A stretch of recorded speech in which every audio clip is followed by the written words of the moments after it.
وينال البركة كل من صلى عليه.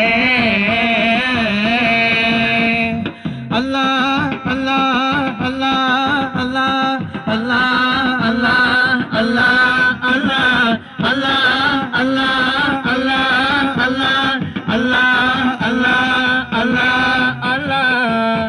പണ്ടേ മദീനയെ പാടി ഞാനിന്ന് പേരിൽ ഹബീബിന്റെ ഖാദിമ. അന്നേ തൊട്ടിന്നോളം നൂറിൻ പൂമുഖം കണ്ടില്ലേ ഞാൻ എൻ്റെ മാദിഹ. എന്നും മുഹിബിന്റെ മുന്നിൽ മദഹെത്ര പാടി ഞാനിന്തെന്ന് ജോറില. ഒന്നും നേതാവിൻ്റെ ചാരെ വന്നില്ല, നാളെ എന്താകും ബേജാറില. പുണ്യം പൂക്കും മദീന നഗരേ പാടുങ്കിன்றேன் പാവി ഞാനിங்கே. പാടലിൽ മൂടിയ മണിമക്ക മുത്തിൻ മധുഹുകളെ